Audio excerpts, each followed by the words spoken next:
You know, when it comes to the world of rock, and it comes to the world of frontmen with beautiful beards, long hair, and glasses, then Dave Grohl's name pops up straight away.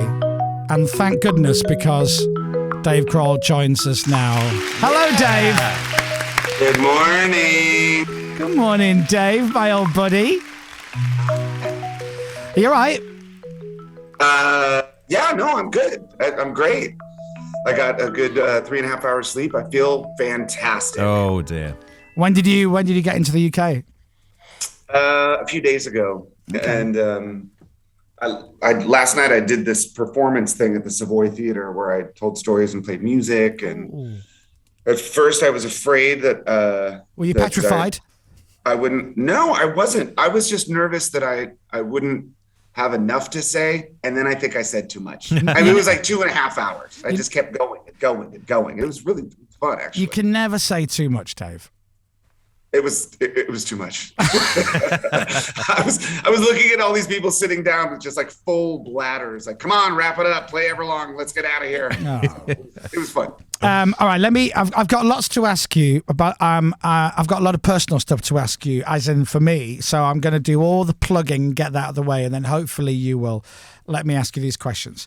Dave has written a book called The Storyteller: Tales of Life and Music. Now, we know that you're a great storyteller, and this is essentially it's a biography, but fairly in depth with amazing stories, right? Absolutely correct. I mean, here's the thing: is when I started doing it, I was writing these short stories for this silly Instagram thing I started called Dave's True Stories. And after writing a few of those and realizing that we were going to be locked down for a while, I thought, okay, well, maybe I'll do an entire book. But there's absolutely no way I could put everything into one book. So I just picked like specific stories to kind of shape the arc of this, not necessarily chronological story, but, just a bunch of like funny, lighthearted anecdotes of things that I've done in the last 50 years. Were there many or any stories that your publisher Simon & Schuster went, we can't put in that in the book. We can't put that in, Dave. No, none. Great. I mean, I had this list of 30 or 40 stories that I was going to write for this Instagram page. And so when I signed the book deal, I just handed them the list. And I said, all right, you tell me what you want me to write. And they would assign me these things. And so they'd say, okay, write about that car crash you got into when you were 16 years old with your best friend, Richie. And I go, okay, so I write that. And then they'd say, okay, write about like the first time you saw a live concert. I'll write that. And so as I was writing it, I didn't really know what the shape of the book was going to be. Right. And then we sort of like put it together. So, but no, there was nothing that I wrote that, well, there were a couple little moments in stories. Oh. Where someone would say, that might be considered offensive. And I'd say, to who? Like what? Why? Of course. That's why I'm writing it. That's why I want it. This is the story. It must be. And a few of those were removed. I'll save that for the next book. Okay, yeah, do. Well, I'll be honest. I've not read all of it. I've read the cover and stuff, and but so far, and I don't want to make this about me, but so far I'm not in it. Is the Chris Moyles stories like deeper in the book, or? Oh, you mean your name? That I didn't tell the story about that time. You and I mean, do we need to tell that story again? No, I feel like I tell it every time I see you. But Dave, it's not just that story. There's many great times. We have many memories. This is true. Well, I mean, this was the challenge of writing the book, was deciding what to put in and what to leave out. And unfortunately, you were left on the cutting room floor. Yeah. But next book. All right. Well, I hope so. Well, it's a lovely. I want everybody to buy it now, and there is no excuse. You can go on. You can grab your phone. You can go to Amazon. You just type it in, Dave Grohl Storyteller, and it will come up. You can buy it. You might even have it delivered to your home by the end of the day. Certainly tomorrow. What a treat! And then to have this beautiful book, and then Dave. every day, you can put this in your living room or in your dining room or in your bookshelf, and every day Dave will be not looking at you because he's facing the other way. Yeah. It's a very cool cover. I like that cover. Be like, Dave, or you can just look side on. So everybody get the book. Are you? I don't know if you have proud moments of firsts anymore, because obviously you'll be proud of things that you do, but you've written a book. Are you proud? I am, actually. Both of my parents were writers too. So my mother she taught creative writing. She's a public school teacher. And my father was a conservative Republican speechwriter in Washington, D.C. Wow. So they were both brilliant writers. So it felt great to go to my mother's house the other day and just put that in her lap. I'm a high school dropout. I dropped out of the high school that she was a teacher at. So for me to be able to place that book in her lap, it felt pretty good. And that moment where they send you this book for the first time in a box of books and you open it, did you go, I've written a book? I did. Good. Exactly that. I think I said exactly that. Yes. Book. Well, and then I had to sign 10,000 of them. Well, so I'm finished with this book. I'm done. I'm out. Everybody get the book. It's got some lovely pictures of Dave pre-beard. Yes. Which I always love looking at. Thank you. Well, I'm just doing my best now to hide what's going on beneath the beard. Dave, my kids beg me to not shave the beard. They're like, Daddy, please, no, don't shave the beard. But you don't age. You just don't age, Dave. I'm pickled. Is that what it is? Yeah, that's what it is. How long are you in the UK for? I think maybe 4 more days. Okay, because... Are we having a dinner? What are we doing? Let's go. I was gonna. I've got this whole strand of notes here, which is we never hang out. We've known each other. Well, I tried once, and you remember what happened then. Well, no, that was yes. We're not telling true. that story again, are we?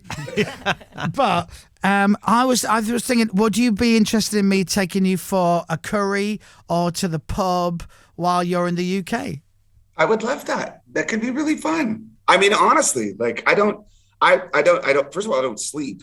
So I would love to, I'd love for you to bore me to death. So maybe I could get a little. See, now there's no need to turn our love into, a double act there. That was harsh, but I'm serious. I'm making the offer now. If you have time before you leave, I can take you to the pub. I can take you for a curry. If you just want to get away from the hotel, you can come round and we can just watch TV. I've got an L-shaped sofa. There'd be room. We wouldn't be too close to each other. Okay. I'm into it. Let's go. All right. I got it. Got nothing better to do. That's a date. Yeah, we're going to go on a date. Now, Love it. Here's the second note I have. How long do you and I need to be friends before I can get an email or a phone number? How long has it been now? It's been maybe 15 years, maybe 20, something like that. You're getting close. A couple more years. Yes.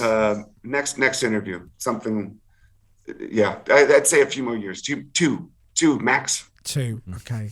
So if we're gonna go to the pub or for a curry, I just have to tweet the Foo Fighters account. No, I'll call you. Okay. Right. Okay. That's it. All right. This is exciting. Yes, isn't it is. I do think this is going to I'm happen. basically using up all the interview time with Dave Just to to go for a few beers basically with Dave. invite him out for a curry or for a few beers. Yeah. Of course, I'm game. I'll let you know. All right. Okay. Well, I'm serious. Are you interested in my song Hotcakes, which I've tried to persuade Ricky from Kaiser Chiefs to do, and he says it's a terrible idea, but I have a chorus of a song called Hotcakes. Are you interested in doing some kind of collaboration?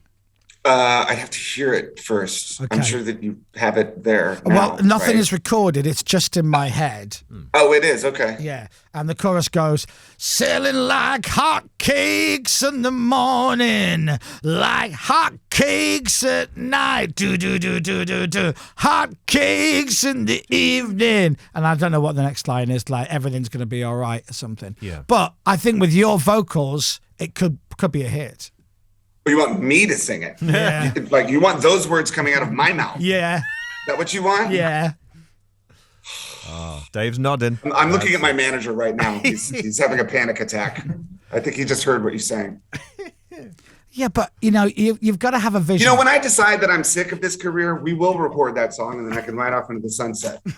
All that hard work, 30 years of hard work. Yeah. If you don't do it, Marky Mark and the Funky Bunch will. Then you definitely have a hit. That guy. Come on. So listen, the book is available now. The Storyteller, Dave Grohl. You're back doing live shows, which is a beautiful thing. You're going to be coming back to the UK next summer, next June, I believe. I think so, yeah. Playing some big shows. Finally, we've been waiting. Is been it a while. That first show back that you did? Was the first show back that you did Madison Square Gardens or not? We did a little warm-up gig at a club, and then, yes, we reopened Madison Square Garden. It was amazing. I mean, it was the first time we'd played a gig in a while, and it was the first time a full audience had seen a rock band at Madison Square Garden. It had been, I think, over a year or something since they'd had a show. So it was electrifying. It was amazing. And every show since has been the same sort of feeling. Just being, for us, to step on stage again, every show is almost like the first time we've ever done it. And it's almost like the last time we'll ever do it. And with the audience, it's like, you just don't know if we'll be able to do this again. So the shows are long, the shows are loud, everyone's excited. Honestly, they've been the best shows we've ever played in the last 3.5 months, without question. Was there any kind of nerves? Was there any kind of trying to remember, I know this sounds silly, but potentially trying to remember what to do? Because it's been a while since you've been in that zone of being live on stage. Yeah. I mean, there was, first of all, you play that first show and then the next morning you feel like you've been hit by a truck because there's muscles that you only use when you're running around screaming best of you. Like, that's it. So, but, there were moments where it felt a little unusual, but was never nervous to do it, more excited to do it. And with us, every night's a little bit different. We don't have such a choreographed show that it's still pretty loose and raw. So, no, it's been great. It's been really, really great. Again, another bizarre question, but I think the answer is going to be yes. And I know Dominic would appreciate me asking you this. Sure.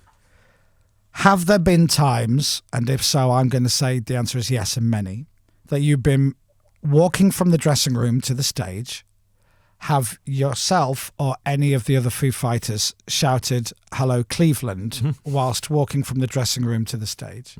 We have. Yeah. It's usually when you're getting lost to find the stage. Yes. Because that's exactly what happens. And it's a bit embarrassing. You should have seen me last night trying to get out of the Savoy. I mean, it was like a video game. Like those like narrow stairwells. I think we walked about 1.5 miles before we found the front door. And there was a bit of "Hello, Cleveland" going on. Yes. You're always gonna have some "Hello, Cleveland." Absolutely. Definitely. Every time. Everybody should get David's book. It's always lovely to talk to you. Even though we can't do it in the flesh, but my offer stands for curry or pub, whatever you like. I would love to. That'd be great. All right, we will fix that off the air now. It's a date. We'll get dressed up in matching suits. It's going to be brilliant. Matching suits. Sure. Right. Yeah, and then we'll work on that song too.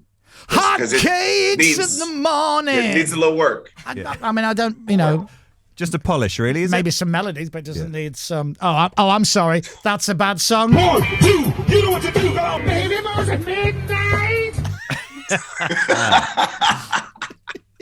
That looked like a lot of fun. I mean, when you first started playing that, I was like, what is this crap? And then I realized Baby moves at midnight. Oh, man. Dave, always a pleasure. Love to you and the family, and I'll see you for that curry. all right, my man. See you soon. Mr. Dave Grohl. Yeah.